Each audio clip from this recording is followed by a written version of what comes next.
Aadaan fuudhaaf heerumaa naannaa godinota adda addaa Oromiyaa keessa iddoo garaagaraa ni jira. Garuu kun addadha. Isin biratti wanti jiru kun keessattuu uffannaa armeeshii uffattee bahuun kun isin biratti egaa waan addaati jechuudha warra kaanirra. Gama kaaniin immoo wanti na dhibe tokko egaa kaadhimaadhaan wal qabatee kan dursa miilarra hejjetetu fudhatee deemaa jedhama. Maal jechuudha inni? Sirriidha. Jaalallee jedhama amma afaan qubee jenereeshiniiti kaa'amanii akka keenya kanatti dargaggeessi kan dubbatu jaalalaan kan wal jaalannee wal ilaallee innis na fedhee anis isa fedhee walitti dubbannee nyaaranis ijaanis haa ta'u walitti saasumnee jechaan akkas jedhama. Jarri sun gaafa injifannoon sabboonaan dachaasan intala kiyya intala warra sirbaa kana anaanaatii tana na fuudhuudhaaf jaarsa ergachuuf yookiin lubbuu na tuqachuuf abbaa kadhachaa jiru injifannoon nu fedha kadhata'an. Fakkeenyumaaf maqaa fudhataarraa jechuudha. Fakkeenya siin jedhaa beek injifannoo fi sabboonaa wanni yaa'u. Namoota 3 haa fudhannuuti. Fakkeenyaaf dhibbas ta'uu danda'a kan naanaatii dhufeed. 10 ta'uu danda'a. Kana keessaa injifannoon dursee dhufee anaanna kaadhimata. Sabboona waan na jaalatuuf dachaasanis waan na jaalateef yoo meegaa waggaa 8 natti haa uwwifatu naa dibatu waggaa 80 naa teechisu umuriin kollee 50 ta'u na jaalata taanaan intala gosa warra sirbaa kana fuudhuuf sabboonaaf dachaasan gaafa cidha injifannoon naanaatiitti fuudhuuf jedhe san eegaa jechuudha. Gaafa san dursee sabboon gaafa injifannoon cidha godhatee ana fuudhuuf dhufe san sabboona fi dachaasanis mana isaaniitiif cidha. Sababni isaa carraa naanaatiitti argachuu qabu waan qabuuf heera keessatti. Naannawa Fantaallee keessatti garuu obboleessa gosa keessa jirti. Obboleessatu manyashii kana gamaa gamana qabee 8 dhufee seenaa manguddoonis seenaa hin nyaataa inni dhugaa keessummeeffamee ba'a dursee ba'a. Obboleessatu qabee kanaaf kana see qabee mooraa keessa baatee gubanaa jedhama. Gubanaa jechuun waan galgala ol butatan ganama gadi butan jechuudha. Egaa muka eekkaa faarraa muka eekkaa jechuun asumaan kaasee muka hangafaati. Isa san gubanaa jedhama. Bitimaa jedhuuni isa biraan ga'ee bitimaa duuba dhaabbatee bitimaa gadi darba dhirsaaf.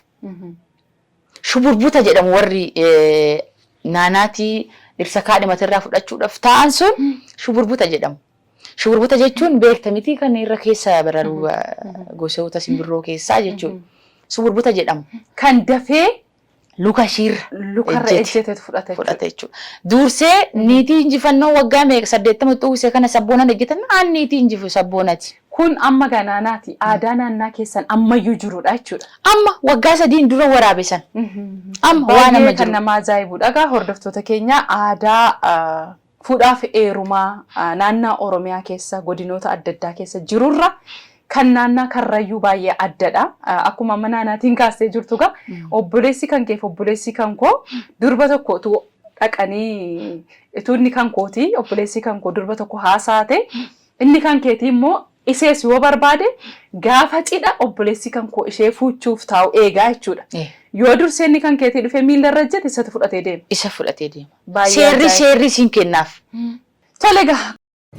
Giddugala qunnamtii maamilootaa yaada gaafii fi komiiwwan maamiloota keenyaa fudhachuuf nu dandeessisu sarara bilbilaa kafaltiirraa bilisa ta'e 8980 qopheessinee isin tajaajilu irratti argamna. Tajaajilawwan baankichaa beekuu hoo barbaaddan komii fi gaafiiwwan kamuu hoo qabaattan kenniinsa tajaajilaa keenya irratti yaada qabdaniif dabalataanis chaanaaliiwwan miidiyaa hawaasummaa toora marsariitii fi imeeyilii baankichaatiin gaafiiwwan yaadawwanii fi komiiwwan nuuf dhiyaataniif giddugalli qunnamtii maamilootaa keenya deebii barbaachisu kennuu irratti argama. Giddugalli qunnamtii maamilootaa yaadawwan gaafiiwwanii fi komiiwwan maamilootaa afaan afuriin jechuunis afaan Amaaraa, afaan Oromoo, afaan Tigriffaa fi afaan Ingiliffaatiin guyyoota ayyaana ummataa fi amantaa dabalatee lakkoofsa gabaabaa waamicha bilbilaa 8980 dabaree 3 sa'aatii 24f isin tajaajila. Sarara qunnamtii maamilootaa keenya diizaayina keessoo isaatiin bifa haaraadhaan gurmaa'ee hojjettoota keenya giddugala sarara qunnamtii maamilootaa gaafii keessan deebisuuf qophii ta'anii isin eeganiin sa'aatii 24f isin tajaajila. Giddugala waamicha bilbilaa kafaltiirraa bilisa ta'e 8980 Baankii Awaash. Jidduutti muumee waa'ee gaalaa kaafna. Gaalli gaasin biratti beekamaadha. Kabaja guddaas ni qaba. Mee gaalaa nu qabsiisnee yeroo kaasnu immoo aannan gaalaa jira. Ati akkam aannan gaalaa dhugaa guddatte? Aannan gaalaa nan dhuga. Baay'ee aannan gaalaa aannan jedhamee yaamamuudhaaf yeroo tokko itti xiqqaata. Sababni isaa maaliif hoo'ette tokkoffaarraa beelladoota hunda keessaa gaalli uumamti isaatu adda isa godha. Deebisee aannan isaa adda aannan addunyaarra jiranirra. Lammaffaa aannan isaa soogiddeedha. Dhuguufu namatti ulfaata. Inni ulfaata. Anis dhugee beeka. Inni ulfaata baay'ee. Lammaffaa aannan gaalaa qoricha. Dur yeroo manni yaalaa yeroo dhiyoo kana kan babal'atee akkatti baadiyyaa keessatti illee qoricha ta'uu jalqabe. Abbootiin keenya gaafa garaan nu ciniinu, gaafa garaan nu kaasu, gaafa dhukkubsanne mataa dhukkubbiif illee aannan nu obaasu. Oo'aa kan akkatti irra yaa'u kana arfaan gorboo tokko fidanii obaasu. Akkatti hin beekaas. Hayyee egaa maaliifanii kana kaase beektaa naanaati. Haadha sii wajjiniin wal argee waa'ee aannan gaalaatii fi waa'ee gaalaa tuun hin kaasinitu hin darbe. Maaluma taatee namni naan jechuun dhiisu. Kanaafan immoo faayidaa aannan gaalaatiin wal qabatu waanan toora intarneetii irraatii odeeffadhen hordoftoota keenya biraan ga'a. Aannan gaalaa maaliif fayyadaa? Faayidaan isaa maali kan jedhu immoo muraasa isin biraan geenya jechuudha. Egaa aannan gaalaa amma biyyoota hedduu keessatti daldalaan oomishamee gurguramaati kan inni jiru jechuudha. Egaa akkasumas immoo toora intarneetii irratti bifa daakuu yookaan paawudarii fi qorraa ta'e firiijii keessa kaa'amee qorraa ta'e jechuudha. Gurguramuu irratti kan inni argamu onlaayiniidhaan jechuudha. Akkuma addunyaattuu baay'ee da'ummaa isaatiif barbaachisaa akka ta'edha kan nuti odeeffannee jiru. Gama kaaniin immoo aannan gaalaa aannan loonirra kan inni filatamuuf faayidaalee hedduudha kan inni qabu. Kana keessaa soorataan kan badhaadhe ta'uunsaa faatii xiqqoo of keessaa qabaachuu. Faatii yeroo jennu cooma xiqqoo isa jedhamu of keessaa waan qabuuf baay'ee barbaachisaa fi filatamaa akka ta'edha. Gama kaaniin vaayitaaminii fi albuudota hedduu of keessaa kan qabu ta'uunsaa. Kana malees immoo namoota alaarjii aannan horii qabaniif furmaataadha jedha. Aannan kana fayyadamuu danda'u warreen alaarjii aannanii loonii qaban aannan gaalaa kana akka filannootti fayyadamuu ni danda'u. Gama kaaniin immoo gahaa dhibee garaagaraa nurraa ittisaa. Dhibee kana keessaa tokko dhibee garaa kaasaa vaayirasii roottaa jedhamuun kan dhufu ittisuudhaaf itti fayyadamuu ni danda'u. Dhibeen kun immoo yeroo garaagaraatti daa'imman kan miidhudha. Vaayirasii roottaa kan jedhamuun kan dhufu kuni. Egaa daa'imman garaa kaasaadhaan yeroo isaan qabaman battalumatti aannan gaalaa kana yoo kennaniif dhibeen kun irraa dhaabbachuu akka danda'udha kan nuti odeeffannee jirru. Gama biraatiin sukkaara dhiiga keenya keessaa hir'isuun miira insuliinii fooyyessuu ni gargaaraa jedha. Egaa namoonni dhibee sukkaaraa tokkoffaa fi lammaffaa isa jedhamu sadarkaa tokkoffaa fi lammaffaa qaba. Warreen kana of keessaa qabdan dhibee kana isinirraa hir'isuu ni danda'a. Innis immoo miira insuliinii fooyyessuu waan danda'uuf namoonni dhibee sukkaaraatiin cinqamtan yookaan wajjiniin rakkachaa jirtan aannan gaalaa kana fayyadamuun baay'ee barbaachisaa akka ta'e qorannoodhaan kan irra qaqqabamee jirudha. Gama kaaniin immoo orgaanizimoota dhukkuba fidan loluu fi dandeettii dhibee ofirraa ittisuu akka nuti qabaannu kan taasisudha jechuudha. Kan biraan haala sammuu fi dhibee ootizimii gargaaruu ni danda'a jedha. Namoonni yookaan daa'imman dhibee ootizimiitiin qabamanii jiran haala sammuu isaanii sirreessuu waan danda'uuf aannan gaalaa kana fayyadamuun barbaachisaa akka ta'edha. Egaa aannan gaalaa dhibee garaagaraa nurraa ittisuu waan danda'uuf aannan gaalaatti yoo fayyadamne gaariidha isa jedhudha. Toora intarneetaa irraatii kan nuti odeeffannee jiru jechuudha. Rakkoon jiru garuu maali yoo jenne aannan gaalaa kana bakka barbaannetti amma barbaanne argachuu hin dandeenyu. Garuu immoo naannaa gaalli jiru irratti namoonni jiraannu aannan gaalaa kanatti fayyadamuudhaan dhibee garaagaraa ofirraa ittisuu dandeenya kan jedhudha. Odeeffannoon jidduutti isaan biraan ga'ee jiru jechuudha.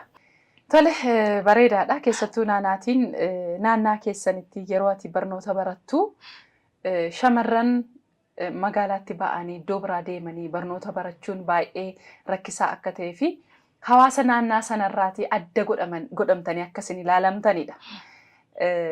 Ati immoo barnoota keetiin cimtee sadarkaa yuunivarsiitii irraati digrii kee jalqabaas eebbifamtee ammas immoo sadarkaa maastarsii irra akka illee jirtu odeeffadhee kan jira jechuudha.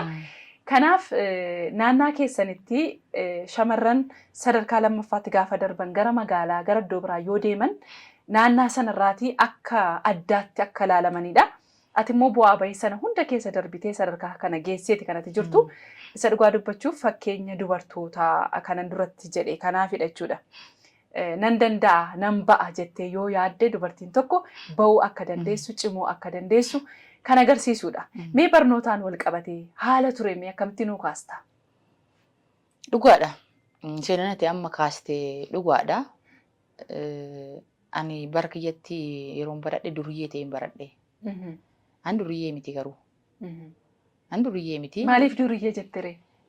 Duriyyee ta'een baradhe jechuun barana ni baradhu san keessatti dubartiin magaalaa baadiyyaa barattee gara magaalaa yoo dabarte duriyyee jedhamti.